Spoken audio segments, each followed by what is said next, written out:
Bonjour à toutes et à tous, ravi de vous retrouver sur le plateau de Smart Food, votre rendez-vous quotidien sur Bismart qui s'intéresse à l'alimentation sous toutes ses formes. Les conséquences de la guerre en Ukraine se font sentir bien au-delà des frontières du pays, les bombes, le choc énergétique, mais aussi la faim. Le mois dernier, le secrétaire général des Nations Unies alertait sur le risque de voir se développer un ouragan de famine dans le monde. Dans quelle mesure ce conflit peut-il être le catalyseur d'une explosion de pénurie, d'une crise alimentaire au niveau mondial? Élément de réponse ce matin en compagnie de Thierry Pouche. Bonjour à vous. Bonjour. Vous êtes économiste, chef du service études et prospectives de l'Assemblée permanente des chambres d'agriculture. Pour commencer, il convient de poser les bases, de rappeler aussi le contexte international dans lequel s'inscrit la crise alimentaire née de la guerre. On dit que le bassin de la mer Noire est le grenier, un grenier exportateur. Oui, c'est exact. C'est ça. La Russie et l'Ukraine forment un peu plus d'un tiers des exportations mondiales de blé. Et l'Ukraine, c'est 18% des exportations mondiales de maïs. Donc c'est un bassin de production et d'exportation tout à fait prépondérant pour alimenter un certain nombre de pays importateurs. Donc finalement, il y a une grande dépendance de certains pays à ces exportations de Russie et de l'Ukraine. On peut mesurer le degré de dépendance de l'Égypte, de la Turquie. L'Égypte, c'est plus de 85% de dépendance vis-à-vis de la Russie et de l'Ukraine. La Turquie, c'est 75%. Et vous avez d'autres pays comme le Liban ou la Tunisie qui dépendent crucialement de ces deux pays aussi pour s'approvisionner en blé notamment. Donc Liban, Égypte... font partie de ces pays qui sont potentiellement touchés dans quelques mois, quelques semaines, par des risques de famine. L'Égypte est le premier importateur mondial de blé. C'est 12 millions de tonnes en moyenne par an. Et on sait qu'en 2011, au moment des printemps arabes, et l'Égypte était en première ligne, il y avait des revendications pour accéder à une nourriture meilleur marché et en quantité suffisante. Au Liban, nous avons déjà quelques signes annonciateurs de tensions sociales autour du prix du pain.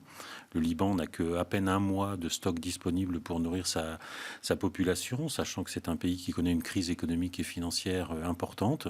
Donc il n'a pas forcément de quoi acheter les quantités de blé nécessaires, dans la mesure où le prix de la tonne de blé oscille aujourd'hui entre 380 € et 400 € la tonne, ce qui est considérable pour des pays de ce type-là.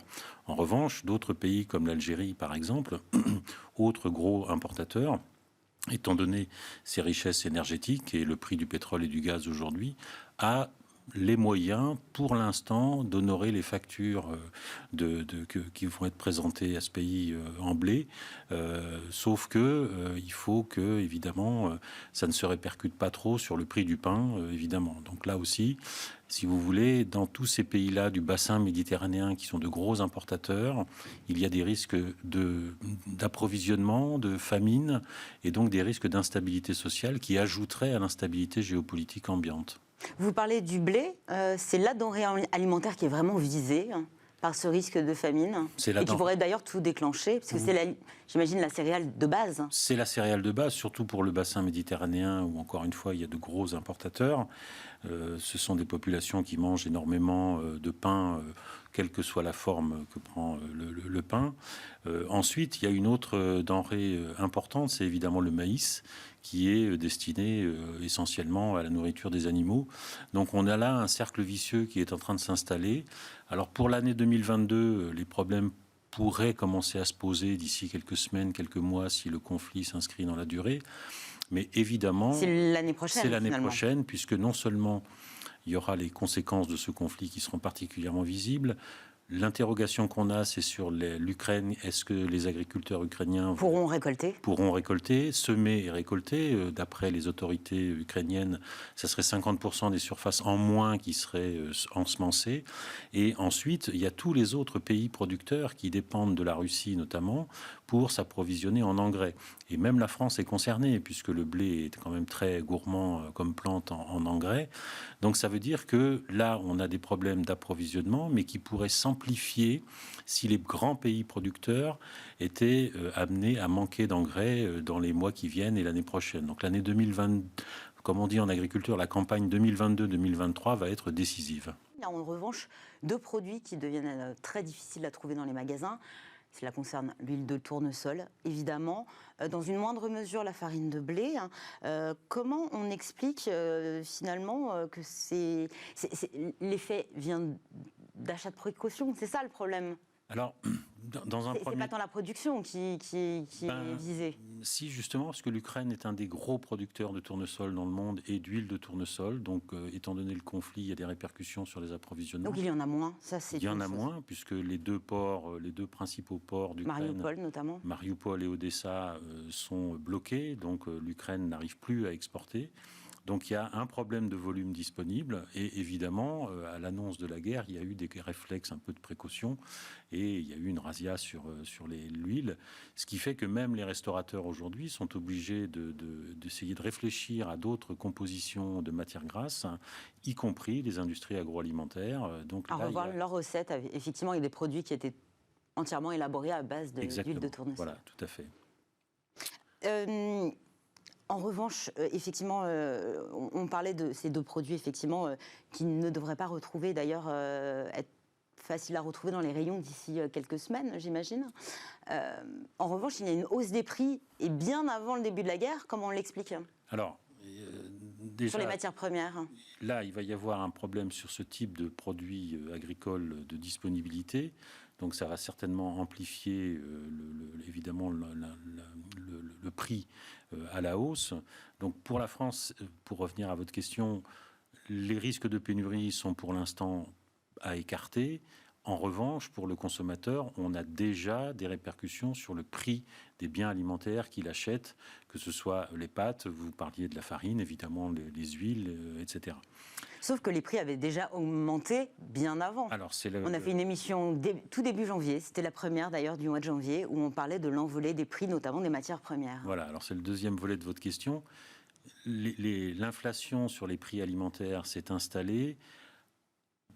Dès le début de l'année 2021, on voit qu'il y a une progression qui s'installe, tout simplement parce qu'avec la pandémie, il y avait eu toute une période de confinement, donc les commerces les restaurants avaient fermé, les ménages étaient restés chez eux, ils n'allaient qu'au supermarché pour acheter des produits alimentaires, et qu'avec la reprise économique qui s'est généralisée à peu près dans tous les pays, toutes ces économies ont été en besoin d'acheter des matières premières agricoles, brute ou première transformation. C'est-à-dire qu'il y a une demande trop forte. Il y a une demande trop forte qui s'est installée et qui s'est installée au même moment. Donc il y a eu un engorgement du marché qui a fait évidemment monter les prix. Évidemment, il y a eu des phénomènes spéculatifs qui se sont greffés là-dessus, comme d'habitude, mais la reprise économique, finalement, a enclenché une hausse des prix qui précède la guerre. La guerre va évidemment amplifier ce phénomène qui s'est installé depuis un an. On a tendance un peu à l'oublier. Ce n'est pas que le conflit à partir du 24 février, mais un an avant, il faut resituer le contexte, le prix du pétrole, le prix du gaz, le prix de certaines matières premières à usage industriel, d'où la problématique qu'il y avait eu l'année dernière sur le manque de matières premières à usage industriel dans l'industrie automobile ou dans l'électronique. Et évidemment, ça s'est accompagné d'une très forte demande sur le blé, par exemple. La Chine s'est portée à l'achat sur le marché mondial du blé.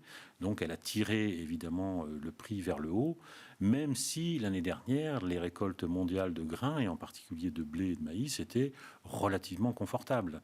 Mais la demande a été telle que le petit déséquilibre a entraîné les prix vers le haut. Donc, finalement, deux crises qui se sont enchaînées, et les conséquences que l'on a à l'heure actuelle ont peut-être été semées dès la première crise, finalement.